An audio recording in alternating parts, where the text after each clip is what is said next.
les problèmes que traversent les fonctionnaires de l'État sont énormes, sont vraiment énormes, avec des réalités un peu différentes. Parce qu'il faut aussi voir le contexte du problème.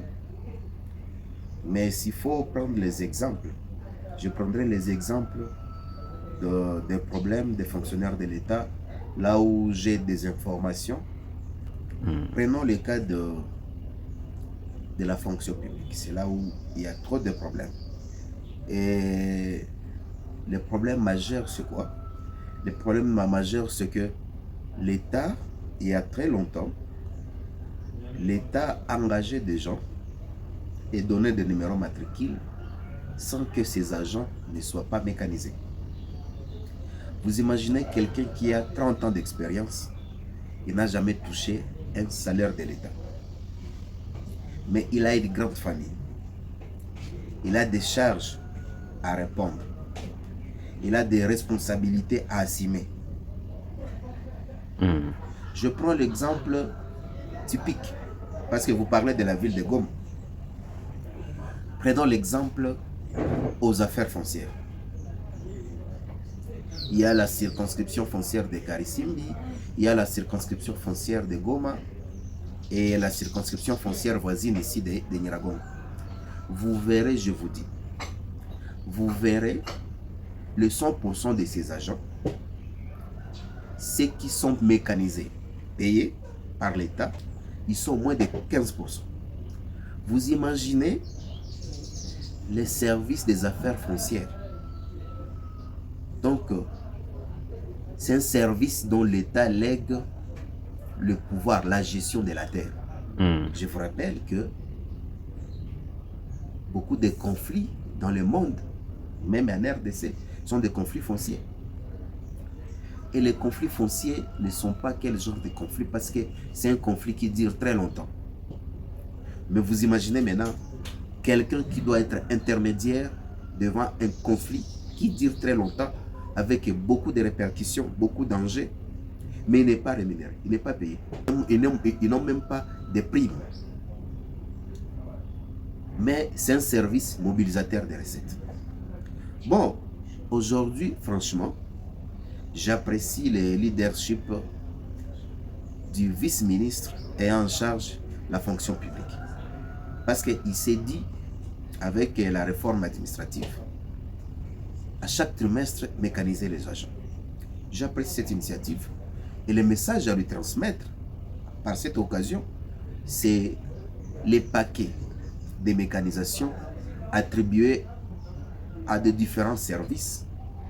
Je lui recommanderais d'essayer d'augmenter le nombre, parce que aux affaires foncières, ceux qui sont mécanisés, le nombre est très minime.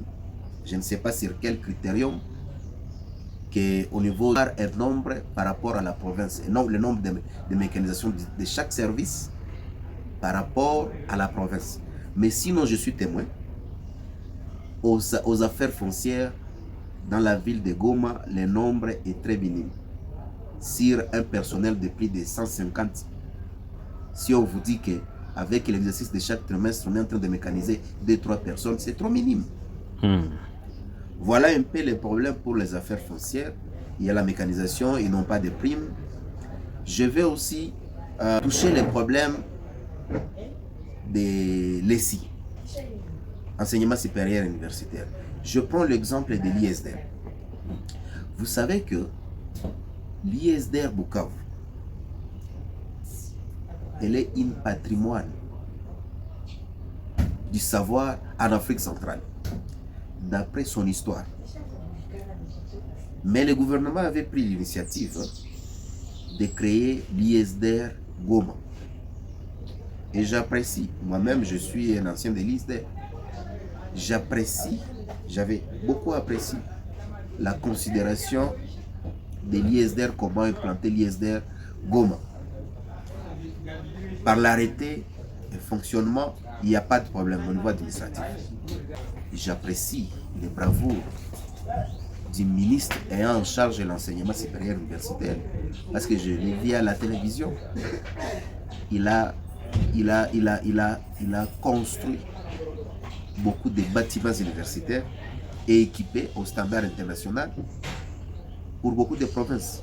J'aimerais que de cette manière, de ce leadership que le ministre a fait pour les autres provinces, de penser aussi à l'ISDER Goma.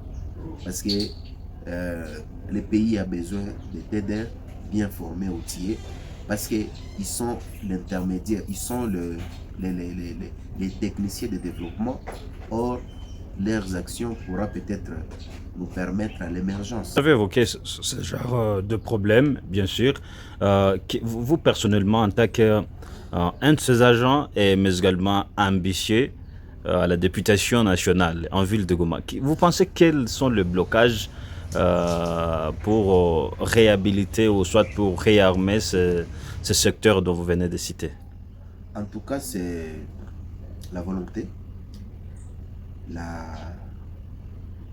donc la communication ou plaidoyer. Voilà, au fait, vous savez, le gouvernement peut avoir la volonté de faire quelque chose, mais si ils ne sont pas informés, voilà, ils ne vont pas faire ce qu'ils ne sont pas informés. Voilà, et c'est à travers peut-être ces messages dont je suis en train de transmettre que cette institution qui constitue déjà un patrimoine chez nous à Goma puisse émerger, évoluer comme au standing international, comme le souhaite le ministre des Affaires, le ministre ayant en charge de l'enseignement supérieur et universitaire, qui se nomme aujourd'hui Muzalendo, que je salue en passant.